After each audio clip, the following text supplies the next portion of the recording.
All right, ladies and gentlemen, welcome to another edition of the Global Reality right here on the Global Reality Radio Network. I'm your host, Josh Reeves.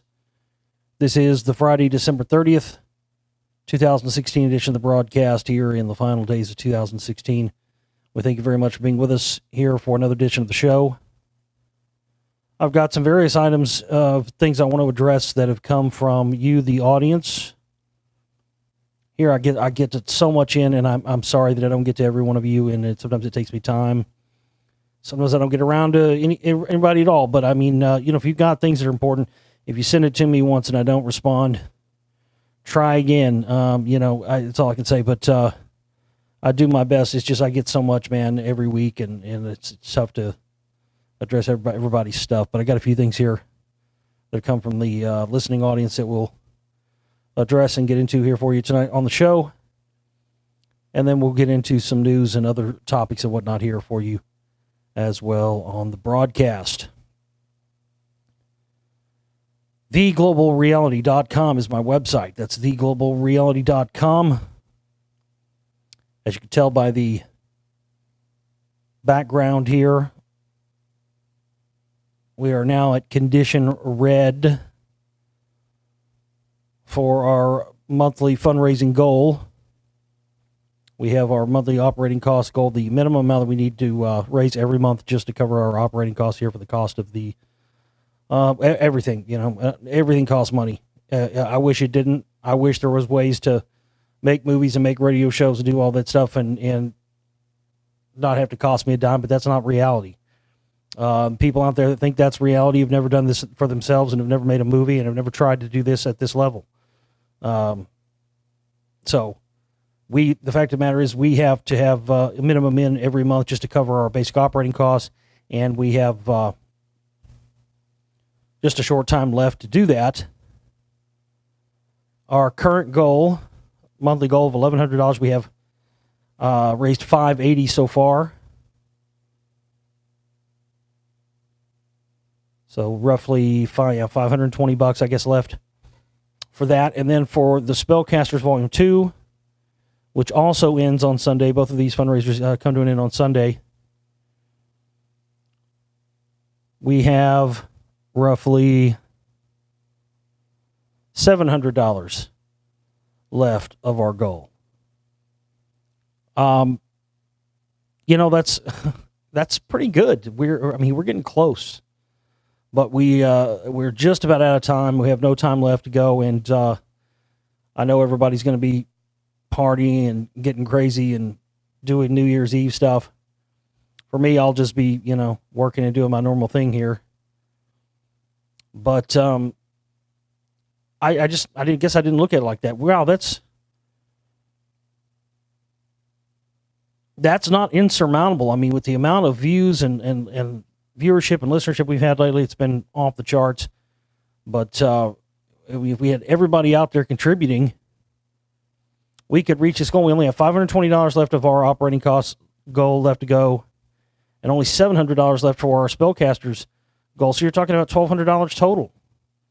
I mean, if 12 people came in and got those deals, that deal that we've got going right now, 12 people, the $100 deal where you get the lifetime membership that's usually $500 to the archive, and then 4 free downloads from our download shop of your choice, whether you want my films or film collections or audiobooks, whatever.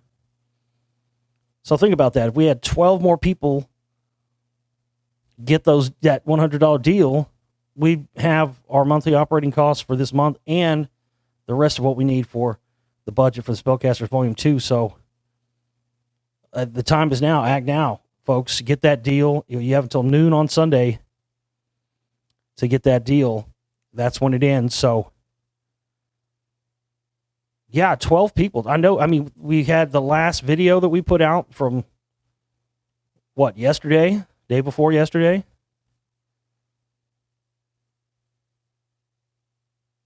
And we were reaching like 1,000 views in like a matter of a day or two now. I mean, if we think about that, every one of those 1,000 people donated $2, we'd have everything we needed more. So there's really no excuse, and there's no excuse why we shouldn't reach 100% of this goal by Sunday. If everybody just goes out there and contributes something, if you can't get the $100 thing. We need 12 people to do that. If you can't do that, then we'll just contribute whatever you can. If you can do $20, $10, whatever it may be. And, if you contribute $20 or something and you want like a download from the shop, email me. I'll send you a download, whatever download you want, If you just want a download or something in exchange for that, I can do that. Or if somebody wants to come in at just the full $1,200 amount and cover it all, one person, hey, that would be awesome too. And we could give you the big prize pack for that. We also have a prize pack going for whoever contributes the highest amount. I wanted to tell you about that. It's up on our Facebook page, both our Facebook pages, the Global Reality Facebook page and the Josh Reeves Filmmaker Talk Show Host Explorer page. Whoever contributes the highest amount will win this 3-stone prize pack we're giving away, which has 3 very rare stones, including a Amazonite Smoky Quartz combo from Lake George, Colorado. These are some of the hottest pieces in the gem mineral world right now. They were featured on a show that was called Prospectors a couple of years ago on Weather Channel, and ever since then, they've just gone through the roof, and we have quite a few of those for sale. That's a really nice one. You get a big raw tanzanite stone in an actual piece of the rock wall concretion stone from the rock wall that I talk about in my Lost Secrets of Ancient America film. So, at this stage, somebody contributes $300, you're probably going to win the prize pack. Point blank. So, just help us reach that goal. $1,200 is what we need total. The most important thing is the operating cost. That we raise the $520 or whatever's left for the operating costs by Sunday. That's the most important thing. But really looking at it, I didn't look at it like that before until now. I didn't realize it. Just 12 people getting that $100 deal, the lifetime archive membership. Hey, that's, we sell those for $500 normally, and people have bought them. So, it's a fantastic deal. Plus, you get the 4 downloads. Go and make it happen, and help us be able to get off of this DEFCON 5 alert level red. I hate when we get to that. It's, ideally it would be great if we just had everybody contributing. We didn't have to get to that point every month, but it comes down to the wire every month, and we barely squeak by, and we only do that with your help because we don't have sponsors. We don't have advertising. We don't have commercials. People still bitch. And the people that bitch are the people who, number one, never contribute anything, and number two, have never tried to do this for themselves. 100% of the time, those are the people that complain. That's why I do the little spots where, because if I don't, I tried, believe me, I tried it in the past, years and years ago. I tried that path of not telling people to support my work and just hoping that people would do it. And guess what? I almost was fucking on my ass, no platform of nothing. Because if you don't tell people to support your work, then they're not going to do it. That's just the fact of the matter. So, it's to say you could have commercials. I did shows where I had to have commercial breaks every 10 minutes. We could do that. We could, but the problem is, see, everybody says that too. We'll just get commercials, run commercial sponsors. Okay. You present me then with some sponsors and advertisers that want to sponsor and advertise it on this show, and then we'll go from there. But you can't, because there isn't, because I've been doing this for 10 years. I've tried and tried and tried. The problem is that if people aren't going to contribute, especially people that complain, if people aren't going to contribute and those people complain about it, and then they say get sponsors and advertisers, they think when you get sponsors and advertisers that means everything's handled and they don't have to do anything. What always happens, we had this in the past. We did have sponsors and advertisers. We tried this. And guess what happened? Nobody bought anything from the sponsors or the product at all. Not one person. Not one single person. That's what everybody... So, all these solutions and stuff that are coming from people who have never done this for themselves, I would love to get the advice from someone who has experience in doing this and has had success. Never once do you ever get any kind of advice from anybody like that. So you just have to go and you have to try things and see what works. But, I've been on radio stations and I've been on networks in the past where literally, especially the stuff like I'm moving back into now what I kind of started with the Council for National Policy stuff, the stuff, the Secret Right, and all this stuff. That's when I was really in the heart of that stuff. I was on networks. I mean, I was on AM, FM stations all across the country for a long time, for like almost 2 years. And all during that time, I constantly got told on a daily basis that certain subjects were off limits and I couldn't talk about certain subjects. I couldn't talk about the Council for National Policy stuff, and I couldn't connect that to Ron Paul or Alex Jones or anybody else. I couldn't talk about, the Anunnaki stuff or any of that. There was stuff that was just completely off limits. And I was warned that if I talked about these subjects, that the sponsors would get mad and they would leave. And then, but yet none of this revenue that they were supposedly getting by me not talking about these subjects was ever coming to benefit my show.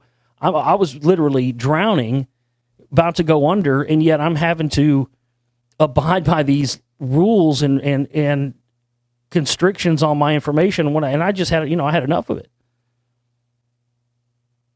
And so eventually, once I started my own platform in late 2009, it was December 2009, was about this time back in 2009 when I started the network. So I've actually had my own platform up and running now longer than I was ever on, other networks. And I was on a bunch of networks, man. I was on like at least 6 different networks, I think, before I started my own platform. Tons, ones that are not even around anymore. One of which I actually helped create. That became a total shit show. But I got out before that ship, long before that ship. It sank a few years after I left, but it was sinking when I left. I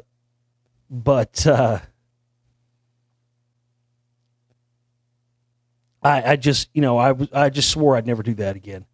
I would never make my listeners sit through commercials. I would never, shill fucking products and all that crap. And, it works. It's okay. But the problem with it is that you get new listeners and you get people in and they don't know all this. So I'm constantly having to explain it. And I've kind of figured out that it really seems like, and it sucks that it's that way, but I've just been doing this for so long now. It's kind of gotten to the point now where pretty much my full-time job is just repeating shit I've already said a million times, repeating it a million times over. And I'm cool with that for now. I don't know how many years I'll be cool with that before I just say I've had enough and I'm done with it. But honestly, it's just gotten to the point now where I'm just every day and every week, and it's nobody's fault. It's just the way it is. It doesn't mean I have to like it, but it's the way it is. But now it's just constantly, I need to just have, get somebody to take certain things, certain questions, certain responses of mine. Like somebody did one on the Zachariah Sitchin one time, which was great because I got tired of addressing that. But we need to make like a soundbite. Somebody needs to assemble like a soundbite collection of stuff that I have to answer on the regular. That way it's there. When somebody asks me this question for the 5 millionth time, I can just fucking point them to the audio clip of it and say, there, listen to this. Because I really do not want to have to spend my entire lifetime repeating things I've said a million times. And lately, it just feels like that's all I'm doing. Like stuff I've said a million times and covered a million times and addressed a million times, I have to address it because I get the questions and stuff about it constantly because there's new people that come in and they don't know about that and they don't know where my stance is on it. And they don't know what's up with it because they didn't hear that show that I talked about when I said that 2 years ago, But something's got to give. There's got to be some kind of solution to this problem. We can't just keep going on to where the majority of my time is just I'm to explain my personal position on things that should be common knowledge by now. I'm tired of doing it. I'm tired of explaining why I have to explain to you why I don't believe in the Nibiru horse shit. But I'll do it for the 5 millionth goddamn time. But it gets frustrating because that's why the films and whatnot are so important part of our work, because the films are what spurs this massive research campaign that goes on prior to the construction of the films, from the editing and all that stuff. And prior to even the writing, and the writing takes the majority of the time. The Spellcasters, it took almost a year to write that thing. I wrote it 3 or 4 times, had to start over, trashed it 3 or 4 times to start from the beginning, just to get the sequencing and the information right, and going back and fact checking stuff and finding stuff that conflicts with the information. It's not easy to do this. It's not easy. If it was easy, everybody would be doing it. That's the fact of the matter. So,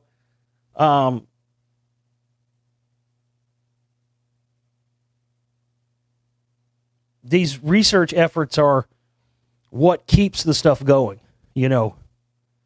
because during the course of those, it's just something that happens, and it only happens. It's happened every time I made a film, and it only happens during that time. When you focus, there's something about focusing on one particular subject and dedicating just with laser focus just to that particular thing that just spurs the universe, I guess, to reveal more things to you as you're going down that path that you probably would have never found any other way. That's happened every time I've made a film, and it causes my own personal knowledge base and whatever to level up each time, and it allows me to see a greater perspective. That's why with each one of my successive films, you see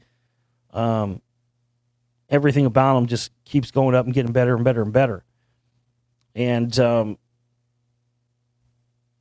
that's been the goal of mine, because really the fact of the matter is, if you don't reach people in the way that they're used to being reached in media, that's like with slick production and all that stuff, it doesn't matter how good your information is, people don't pay attention to it. And that's another one of those things that people have never done this always say, oh, it doesn't matter about the graphics and the presentation, just matters about the info. Wrong. That's a nice fairy tale little reality to convince yourself is real and does exist, but it's a falsehood. It doesn't exist. It matters. It absolutely matters. I tried that. I tricked myself into believing that because I had people say that to me. It's a falsehood. It matters. People only respond, because I've found that people respond I've seen people respond to weak ass information, weak sauce information, but they respond to it greater than other things because of the slick production and the presentation of it. So it absolutely is a fact. I've seen it. I've seen people, you can have the best information in the world, but if it's, if it looks like your fucking 8th grade fucking PowerPoint, you're not going to grab people. So that's another one of those things people that never, people have never done. There's lots of people out there that think they know the best way to do all this, but yet they're doing nothing themselves. Look, if you know the best way to do a radio show, you know the best way to make films, and you know the best way to research this stuff, and you've got it all figured out, by all means, we're waiting. Take over the reins. Go on and get it. If you can do this flawlessly and you can do it for free with no money, and you can compete with this type of information research, and you can put out stuff nobody else is putting out, and you can do it absolutely for free and with the slickest production, and you can do it better than everybody else, and you've got the best, then go on and get it, man. Go. That's what I think is funny about this. These stuff never comes from people who are actually doing. I love when somebody who is successful at their craft, gives you pointers or something. It's fantastic. It really, that sets you. But when you get these kind of things from people who don't do shit and have never done anything, armchair quarterbacks, I just don't have time for it.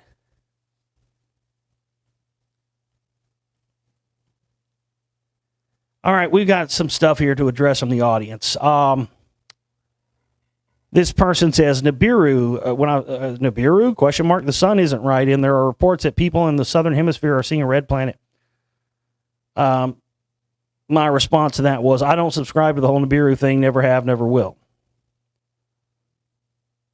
Go listen to my Zachariah Sitchin Lost Boginky readings. Go listen to any of the old shows I've done. And then this person responded, hey, Josh, I enjoy your perspective, but I have recently just discovered you. I had a strange experience twice where I saw 2 extra disks flanking the sun. The first time it happened was on a late September afternoon looking west. The sun was more silver and see-through than I'd ever experienced in my 55 years. Right. I explained about seeing that same type of thing. Twice I told you I've seen that. I talked about that recently, maybe even on the same show this person commented on. It was a black disc, man, the size of the sun that moved across the atmosphere. I saw that twice. That's not Nibiru, though. See, this is my problem. This is, again, this is the problem with this stuff. All of this, there are unexplained things that are being falsely attributed to Nibiru because it's easy for people to write that off as just myth. So very real things are being falsely associated. Everything is being, Nibiru has become the catch-all. I find this constantly within the whatever you want to call it, the conspiratorial research realm or alternative research community, whatever you want to call it. I find this constantly where things become associated as a catch-all where just like HAARP, HAARP is not the only ionospheric heater that exists on this planet, and it's not even the oldest. The Russians had the Sura, S-U-R-A. They had one really directly across from where HAARP is now back in the 1980s. It's decommissioned now. It was maybe even decommissioned before even HAARP was even built.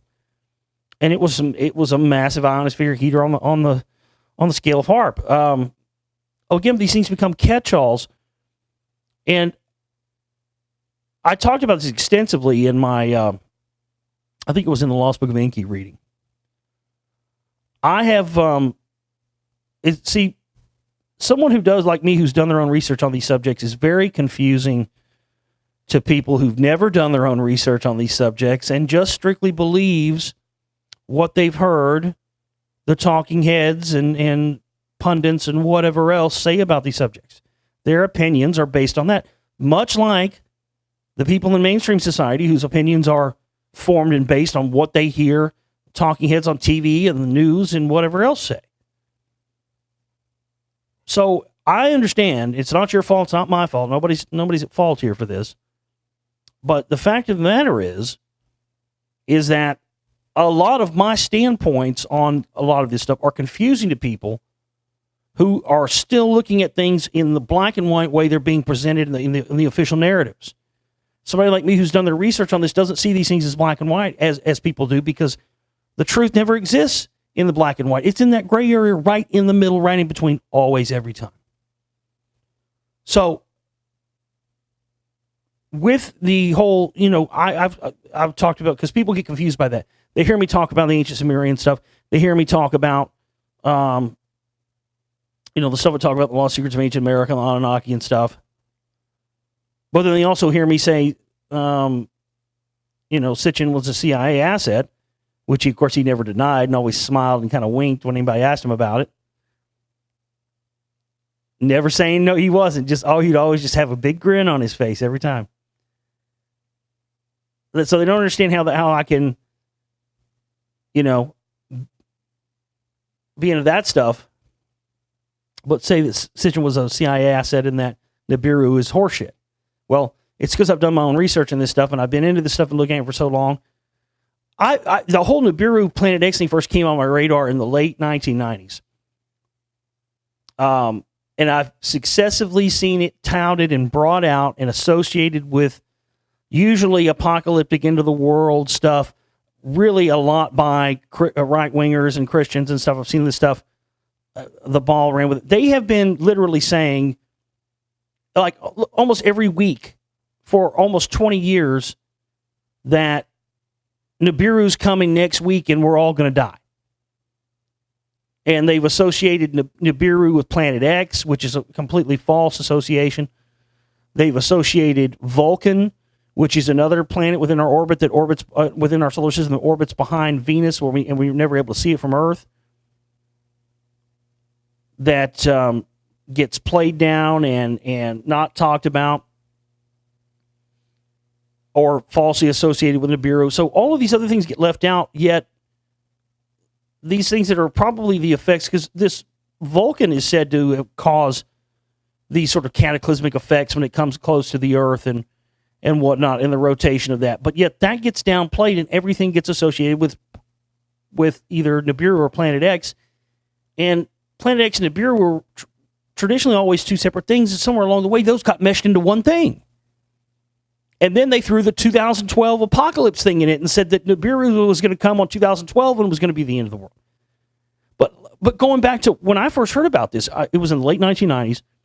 I was in a grocery store parking lot or something, going to the car. Somebody came up and handed me a flyer or something. I thought maybe it was for a concert or a show or something. I was like, oh, okay, whatever, Bob. Stuck it in my pocket. So I got home and I was taking shit out of my pocket and this flyer. I pulled this flyer and I was like, holy shit. And I told my friends, I was like, hey, guys, look at this shit. And we went to, we were like, let's go back up there and fucking talk to those people. Let's see if they're there. And we went back up to the grocery. They were gone. But it was a flyer. It was all about Planet X is coming, Y2K. They were associating Planet X with Y2K. And that on New Year's, on Y2K, when all the computer stuff was supposed to go down, Planet X was supposed to come, and we were going to have Cataclysm of the Apocalypse. Did it happen? No, it didn't happen. And then what did you have during that time? You had Jones and, up there, folks, the nuclear power reactors are melting down. The whole city of Austin is out of water. We're heading for the apocalypse here, folks. I mean, just fear-mongering, fear sauce and that shit. And then, of course, I will go and read declassified government documents, which you can go and read yourself about, was it Operation Megiddo or Project Megiddo, one of those, which was a pre-Y2K operation where they were basically trying to convince right-wing, New World Order believing conspiracy theorists and gun owners that the end of the world was happening as a pretext for them to get, up in arms on violent conflict and make them believe that they were, going to be put in FEMA camps. Jones was spouting that. And that they were doing this as a pretext to be able to round up these people and take their guns. And here's Jones right there on Y2K propagating that, trying to doing his best to make it happen. And they even said, people who believe in Planet X and, UN takeover and all this stuff, go read I think it was Project Megiddo, Meggiddo. I think it was Project Megiddo or Operation Megiddo, one of those. But it was this pre-Y2K plan to try and get conspiracy theorists, gun owners up in a tizzy so they could, take their guns and incarcerate them. And this is pretty much a variation of what they've continued to try to do to this very day. Nowhere in the ancient Sumerian text, in the actual translation, nowhere is there actually, this whole Nibiru thing was tacked on and added on by Zecharia Sitchin. Now, I'll be the first to tell you, a lot of what Sitchin translated and a lot of what he had in his books, a lot of it does line up with the actual scholarly translations of the ancient Sumerian text. He's been accused a lot of false, misinterpreting a lot of this stuff. But I was shocked at how little misinterpretation there actually was from the scholarly text when I went and A-B'd them. And that was a huge red flag for me, because then I started saying, okay, well, wait a minute here. Because I'd heard people say that, but I said, well, like anything, I'm not just going to believe that because somebody else said it. I want to check it out. I want to know for myself. So I started A-B'ing, doing the comparisons, and I was shocked. Literally shocked at how close and pretty much they were 100% identical. But the one thing that stuck out that was not identical, and the one thing that seemed tacked on, the one things I couldn't find cross references for the translations from the actual text, was the stuff from the Nibiru. So, and this person also goes on to say that the next time I was on a bus looking south at 12 p.m., the sun was in the totally wrong position for that time of day in December. I've seen that myself. Yeah, I'm with you. I've seen that. I know I'm long-winded, but I'm looking for answers and would love to know why you don't buy into the Nibiru's second sun entering another solar system. Again, I think there is something to it, but I don't think it's Nibiru. And I think that Nibiru has been the red herring and has been the catch-all blame for this other thing that they want to keep totally a secret. I mean, even the ancient Sumerian artwork itself, there's an artwork that predates telescopes, ladies and gentlemen, by thousands of years, that actually shows our solar system with the planets in the right order. And what's interesting about this is there's 2 additional planets in the orbit that are, as far as we know, unaccounted for. One, based on my research, one of them, of course, was Tiamat, which was this water planet that, remember in Star Wars, remember when they're on Tatooine and Luke sees the 2 suns on Earth in those days when Tiamat was in orbit. That's what it was. Basically, when you looked at the sky from Earth, it looked like there were 2 suns back in the old days, thousands of years ago. Because Tiamat was this water planet that got destroyed. All the water came rushing down to Earth. Whether this was what has been ascribed as the Great Flood, certainly does appear that way. And then the remaining rock, somebody blew the planet up, essentially. It was blown up, either an outside force or with a weapon, something. But something blew the planet apart. All the water from Tiamat came rushing down to Earth, flooding Earth and creating our oceans and basically making our entire planet almost an entire water planet. And then the remaining chunks became the asteroid belt. And that's what's referred to as the waters above the firmament. Contrary to what you flat earthers out there have put out about this. That's the real story. So the interesting thing is that Vulcan, which goes behind, Vulcan is said to come near to Earth and cause cataclysmic effects and stuff like that on the cyclical basis when it comes by. But for some reason, these things are being downplayed and everything's being associated to Nibiru. So, but again, this, you said somebody in the southern hemisphere. What did you say here? Where'd it go?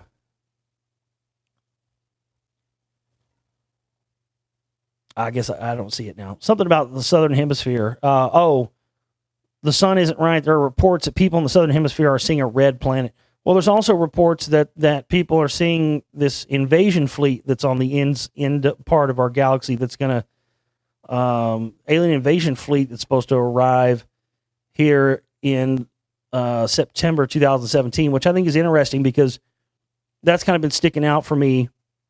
You had when you look at how Bush came to office in 2000, they had the election. He was inaugurated, came in. Then September 2000, second year of his presidency, you had 9/11, and that for some reason I've been seeing that same kind of pattern with Trump, and it's kind of been looking as if September was going to be a key month of maybe some kind of other 9/11 type event happening, and then I hear these supposed reports again. This about this alien invasion fleet is completely unsubstantiated. I'm just letting you know what's being put out there and what people are saying. I'm not saying it's real or true, but that's another part where the confusion comes in. Another person here left a comment, says, one thing that conflicts, earlier you say they are prepping us for fake invasion. Later you say it's a ship in Antarctica. Well, I never said that ship story in the Antarctica, number one, I never said that was 100% true. I was just reading the story. And even if I did say this was a ship in Antarctica. All I did was read a news story about it. I didn't say that it was 100% true and it was factual. But why does one have to do with what does one have to do with the other? They could still be putting out news reports that there's an alien ship in Antarctica, and I could still report that, and that can still be a part of the fake alien invasion. I'm confused of why you even have a problem with that. Why does that conflict? I'm confused. You're saying you're confused. You got me confused. Well, I don't see how that conflicts. I said they're prepping us for an alien invasion. Then I said there's a ship in Antarctica. I'm confused.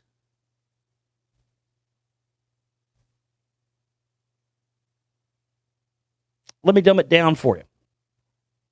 If they are planning stories about, number one, if there was an alien craft ship in Antarctica, if there is, you ain't going to hear about it on the news. The only way you would ever hear about it on the news, and the only way there would be leaked stories about it, is if someone wanted that information to be leaked out. Remember I said the only source from it was like a tabloid, it was like the fucking Daily Mirror or some shit. That was the source on that. But again, I pointed out and read it because we just recently had activity there with the whole Buzz Aldrin thing and the supposed real or fake tweet or whatever it was that came out, about some supposed threat in Antarctica. I mean, yeah, I can report on that. And that, I don't even know what to say. I'm confused. You're making my head hurt. I don't understand how that conflicts. I don't understand how that, I just don't get that. Do you not understand that if they're going to prep us for a fake alien invasion, they would put fake stories saying there's a ship in Antarctica? That's part of it, right? But not only that,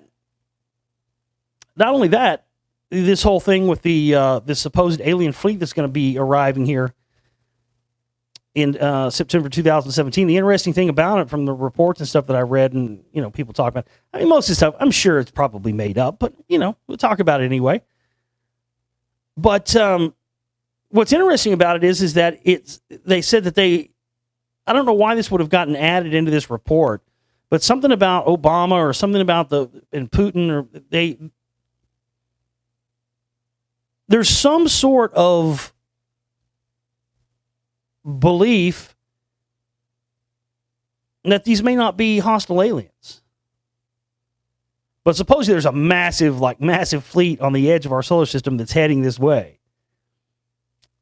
But I find it interesting that they said that they kind of added, if this is a fake story, I find it interesting that if it is fake, that they added this whole caveat thing about Putin and Obama, because normally it would be like, they're coming to kill us and we got to fucking amass shit.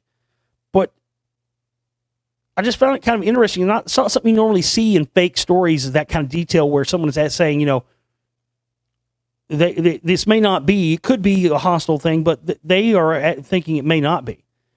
Now that lines up with what Professor or Doctor, not whatever he was, Dr. Wernher von Braun, the fucking Nazi that was brought over here, headed up NASA, Project Paperclip, all that stuff, and his warning in the final days of his life in the 1970s when he was dying of cancer, saying first the threat was going to be communism, then it was going to be third world crazy terrorists, and then it would be asteroids, and then it would be the final card would be the alien card, and it would all be a lie in order to get us to weaponize space. And they would tell us that these non-hostile aliens that really want to come and help us get off of our dependency upon, natural resources and oil and all this stuff, are here to help us. We would be told that, and in fact, they're hostile and they're coming to kill us in order to be able to get space weaponized, that would then be able to be used against the people of Earth once the alleged threat is minimized. Now, with all of the research I've done over the past 7 or 8 years and looking at DOD budgets every year and how during the Obama administration, the space-based weapons budgets have gone up to astronomical heights that have never been seen before, even going back to the days of the Star Wars weapons and all this stuff. The folks, they've had space weapons up there for decades, literally. Since the late 1960s, early 1970s, they've had space-based weapons, and the rest of it, it's all been up there. But, and von Braun would have known this as well. That's what's interesting about him warning about, because people have taken what he said and they've spun it towards, von Braun's warned us about an alien invasion, a fake alien invasion, but what he didn't add in there, what people don't normally add, is that he was specifically warning against the weaponization of space, which would have already been going on during his time. But there was something about it because, again, that's what they want to do. Right now, for the most part, these space-based weapons have been used, or just there really for purposes of, nuclear deterrence, that kind of thing in the time of nuclear war. But this next level that they're wanting to take this to in the new stuff is where, essentially, if you don't agree with the global government, you try to go off the reservation, they just vaporize you from space. Kind of like what they've done microcosmically with the Homeland Security stuff. I talked about this back when the Super Bowl came to Dallas. I think it was like 2010 or whatever. Because there was lots of news stories, here locally about that stuff. So I was able to get some really good coverage of what was going on here, being I live in this area. So, they brought all this Department of Homeland Security, all these autonomous drone camera helicopters and all this like advanced next level tracking surveillance grid stuff into Dallas, into the area, under the guise or under the, under the cover of, we need all of this for high level security for the Super Bowl, protecting against terrorist threats. And I talked about it, I said, you watch, this stuff is not going to leave. That's essentially what they're doing with the Super Bowls. Now, if you live in a city where the Super Bowl is, let's say you live in Houston. The Super Bowl is in Houston this year. Check around, look at the news, look into stories in the back crevices. You'll probably find stories about Department of Homeland Security grants, new technology, whatnot, coming to the city of Houston for the Super Bowl. Guess what? When it's over, see, they give the impression to the public that they're just bringing this stuff in for the Super Bowl. And, of course, the public perception is, from what they're being told, is we got to protect it. Terrorists might get us, so it's good they're bringing this stuff in. But they don't tell people is that the stuff's being brought in and it doesn't leave. And that actually came out. I said that, and then 3 months later it came out in the news that I was right in the city of Dallas. I said, you watch, this stuff's not going to go anywhere. They're bringing this stuff in so they can have an excuse as the Super Bowl to bring all this for the military and the United States government, to bring all of this next level Department of Homeland Security connected surveillance equipment into city by city and set it up. Because if they did that on their own, there'd be hell to pay. People, especially here in Texas, people go nuts. If people went on the news and said Obama was bringing, millions of dollars worth of Homeland Security, Department of Homeland Security connected surveillance equipment to Texas, just cause, motherfuckers would have been out there in the streets, man. They would have been, I'm hanging me a darkie. I mean, people have been doing that. But associated with football, especially here in Texas, where football is, you got football here and you got Jesus and Christianity. It's close second. Football is definitely above anything else here in Texas. So what a great way to sell it. What a great way to bring it in. Because who's going to question that, right?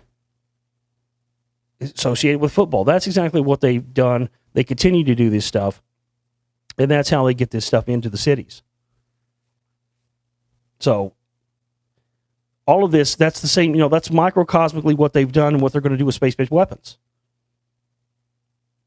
Convince us that we need this stuff to fight off asteroids and protect us from. Just a few years ago, the UN convened their UN intergovernmental panel on near-Earth objects. So first they're going to sell it on planetary protection and protecting us against asteroids and extraterrestrials. And then, once those threats are minimized, and we don't need that stuff anymore, is it just going to go away? No. Then it's going to be pointed and used right back down on us. That's the goal. That's the plan. That's how they want to gain total control and supremacy of the planet. Is having the ability to target not just countries, folks. They can target any country right now. I talked about the other day that, the Rod of God, the kinetic energy weapon systems they have now. They drop this fucking metal beam from space and it can nuke a city like size of Houston and leave no radioactive fallout, but have the same megaton punch and destructive power. That's one element of it. They've had those type of elements up there for many years. What I'm talking about is the ability to target individuals, somebody sitting in their living room from space at any time with these space-based weapons for any reason. And who's going to be in control of this, and who's going to, make the mandate of who decides who gets, probably it's going to be a computer system.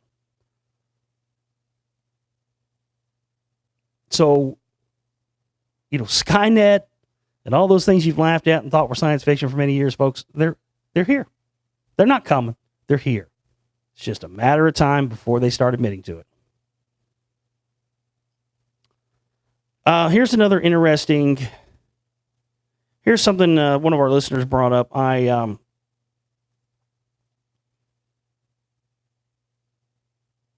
Again, I just don't have time to address everything, and I don't have time to address everything in all my films either. And I'm sorry for that. This person's not the first person that sent me stuff, other related Scientology stuff. Oh, you need this with film. And look, I already can't put everything into these films. And I apologize if, I can't give your particular piece of information that you've come across all the special attention it deserves, but I got my hands full already, man. I'm already one person juggling a juggernaut here, and it's already difficult for me. So this is where some of you need to step up to the plate. If you find this stuff, instead of getting mad at me because I don't have time to talk about it and connect it and put it on my show and all this, you do it. You put it together and send it to me. Here's a great example of this. People always get questions about Steve Quayle. Honestly, in my opinion, he's not a big enough fish for me to have ever fucked with or worried about. No, I don't trust him. Yes, he's in that same in cahoots with Jones and that whole crowd. And, I've gotten constant questions about this guy for many, many years. Yes, he's put out disinfo on, giants and all this stuff, whatever. He's just not, to me, just never been a big enough fish for me to worry about. So I don't have the time, the energy, and the whatever to dedicate to him, or, I have my battles chosen, and those are the ones I mean, that's the maximum I can do, but this person found some very interesting stuff, and I hope this person will continue to dig on the Steve Quayle thing and send me more. Just compile all this stuff together. I just don't have time. When I'm telling this person, Barbara, she's a great person, been sending me some awesome stuff. Great supporter of my work. But she's come up with some dirt. But I just don't have time to tackle this and make this my own. Literally, this whole stuff she's found on Steve Quayle and how it connects to my work and what I've already found. It literally, you could make a whole film or 5 films just probably on this. That's my point, though. I don't have time to take each one of these little subjects and give them the time and attention they deserve. That's why it takes me a year and a half to make one film like The Spellcasters. I mean, I'm one person doing all the research, all the writing, all the voiceovers, all the video editing, everything, every element, all the customer service. Every time somebody buys a download while I'm asleep and I'm not there to send them a link and they flip out and call me every name in the book, I'm a sorry motherfucker because I wasn't awake to send you. I mean, Jesus Christ. I'm one dude, man. Alex Jones has his operation in the most expensive real estate in Austin. It's a huge high-rise downtown thing. It's the most expensive real estate in the city. Teams of people, and here we are over here, and we're kicking these motherfuckers' asses on a shoestring budget with barely scraping by every month, with me, one person doing all of it. So we need more people out there to step up the plate. And look, if you're like Barbara and you can compile this kind of thing, and I hope that Barbara compiles more of this, in an easily more digestible form and sends it to me, I can, take what somebody's already done and then feature that in one of the films later. But I can't take these individual little things on. It's enough for me just to handle, Scientology and the secret societies and the CIA and Jones and all that web. But getting into these little side players like Quayle and all this, I don't have the fucking time, energy, resources, or anything to dedicate to these little offshoot guys. But again, that doesn't mean it's not important. Doesn't mean it's not important. And it doesn't mean that she didn't find some shit here. She did. I'm about to tell you about it. This is interesting. One of Steve Quayle's partners and friends is a guy who goes by the pseudonym of Hawk. I've been told for years that his real name is Milo Chappell, who with his wife Susan are part owners in a large real estate franchise called Reese Nichols out of St. Louis. I found a residential address for a Milo Chappell in a suburb of St. Louis that is 2.3 miles from the address given as Hawk's business address. Not a bad commute if it is him, but wait, it gets better. I found a link that says that a Milo G. Chappell is listed on the 2006 Scientology Clear List. What is an evangelical Christian that preaches Jesus and is a friend of the Christian Watchman SQ, Steve Quayle, doing in Scientology? Unless, of course, you are correct about what you said about the secret rite. Well, there's never been any doubt about that. Sorry to have to tell you. Never been any doubt about whether I was right about that. If you were ever in doubt about it, you just didn't have all the facts and hadn't done all your own homework yet, because there's no denying it. I can clearly and faithfully say that beyond any shadow of a doubt, because I've put in almost a decade now of researching this group. Steve Quayle has numerology all over his website and book covers. His main scare you into buying something page on his website is page 33. Steve just said to the Hagman and Hagman audience the other night that 33 is an Illuminati signature. And anyway, she goes on to say that she's found a whole bunch of other stuff. I guess he has Steve Quayle's email address has 777 in it, and this Milo Chappell guy or Hawk, whatever his name, has Radio Hawk 777 is his email address, and Steve Quayle's is Steve 777. Of course, Lieber 777. That was one of Crowley's works, which again, if you've seen Spellcasters, ties directly back to the Scientology and the Crowley thing. That's a find. Barbara, you just helped make my case for my film even stronger. You going to tell me that's a coincidence? See, that I didn't find that. I didn't find that. I didn't put that together. That's just out there, sitting there waiting to be found. That's what I'm trying to tell you, man. I can't do it all. This is how fucking mind-blowing this is, how much information. There's stuff, folks, that's just sitting out there waiting to be found. But, even if I put 24 hours, 7 days a week into this stuff, we still can't find it all. It's mind-blowing. That's not a coincidence. He's on the Scientology Clear List. And then the 777. This yet another one of these, Jones, GCN. And, of course, he does the Adnan Khashoggi, Buy My Products. Everybody on Genesis. You notice that's the whole, what was it, the Power Hour? That was their whole shtick, too. That's part of the deal over there. I detail that stuff with Adnan Khashoggi and Secret Rite, too. But, yeah, good stuff there, Barbara. Good finds there. Yet again, another one of these.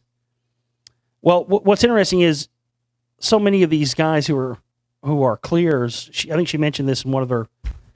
A lot of people, once they become clear, they're no longer in the church and stuff. Well, there's been a lot of NSA, NRO. If you know what the NRO is, the National Reconnaissance Organization. Whew, that's a spooky group right there. People are like, oh, they're spooky. I've never heard of them. Exactly. I say that to people all the time. People hear about the CIA, they hear about the NSA and stuff. Very rarely do you hear about the NRO, and the NRO is more powerful than all of those organizations. And a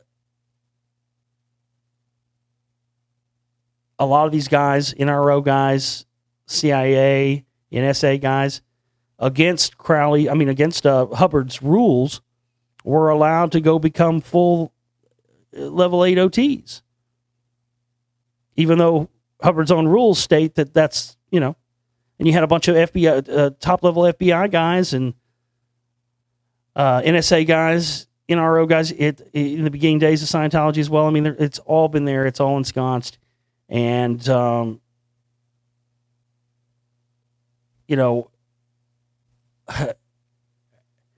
there's no telling how far this. Jones is really just the main front. There are many others that are associated with him and connect into him that are all a part of this. I could really only scratch the surface of this in my work and in my continued work, but it's going to really take more people out there researching this and putting stuff like this together on their own, and putting more info out there in the future. Because again, I'm only one person, man, and I can't find it all. And there's stuff out there that could really, progress this work if we had more people out there. Many hands make light work. So thank you, Barbara, for your work on that. And please send me whatever else, if you can get all this stuff collated and put all this, all this information that you've collected on Quail together for me, just continue to collect it. And eventually, once you have it all collected together and, we got a clear picture of what's really going on with this, then for sure I'll include that Quail information of yours in the next film that I do, and certainly give you credit in the film or whatnot in the credits for finding that information. So thank you very much. And that's a great example, man. That's what we need. We do have more. We have a few more people. I'm not going to say Barbara's the only one. There are others of you out there who I've talked to. Some of you I've been talking to for years. I call you the ferrets. Who, there are people out there that are listeners of my broadcast. Sometimes you won't hear from them for 6 months. And then one day they just, hey, look at this. Did you see this? Oftentimes it's something I've seen, but sometimes it isn't. So yeah, definitely enjoy when I get those tidbits like that. But again, it's a great example of how it's just impossible for me as one person to cover everything that there is that needs to be covered.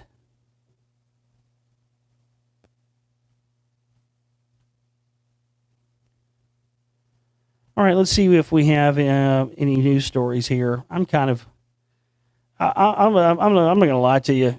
I'm not going to lie to you, folks. I can't. I'm just burnt. I'm burnt the fuck out.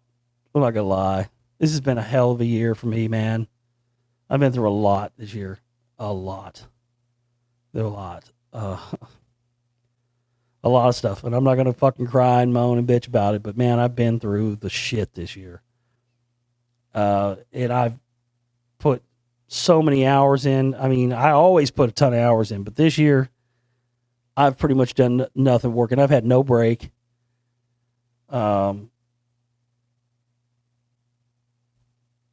I don't have anybody to buy Christmas presents for me. I didn't really get a Christmas this year other than, a couple of things, tiny things I got. But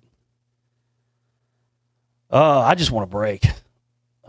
I wish we just had all of our operating costs covered and I could just, take 2 days off and get back into the full-blown broadcasting, Tuesday or something. But I'm really worn and I really just want to relax and get away from this stuff for a little bit, because 2017 is going to be even crazier. I already know. Hate to have to tell you. And it's going to be more important than ever that my voice is here in the forefront and trying to expose this stuff. It's really going to be more important now than ever, because even though a lot of the stuff that I exposed on the Secret Right and the Council for National Policy and that whole end of things, I first came into it and started my show and started exposing that stuff right on the tail end of the Bush presidency. And yes, that stuff was very much at the forefront with the Bush presidency. but it seems to be even more at the forefront with the Trump presidency. And when you combine that with this blind belief and this blind, just this refusal to see the truth by so many people, you see that it's becomes more important than ever for the work that I began in 2007 when we started this show to continue. We're moving into our 10th year of broadcasting here, folks, and again, none of this is possible without you and your support. So please go and contribute to our work and help us get this thing going into the future. I'll probably do another show, get into some of this news and stuff tomorrow, but for right now, I'm just done talking about the news, and I enjoyed talking about some of the different topics we got in here tonight with some of the listeners, but I appreciate every one of you out there who believes in me and my work and what we're trying to do here. And the fact that this is a truly of the people, by the people, for the people operation. It just absolutely is. And that's why it's important that you support our work, because there are a lot of hucksters out there. There are a lot of people out there that want you to contribute to theirs. But, I'm telling you, after almost 10 years here, if you look at the work I've done, look at the audiobooks, the films, the radio shows, if you look at the body of work that I've presented over the last 10 years has been significant, and it definitely warrants our continued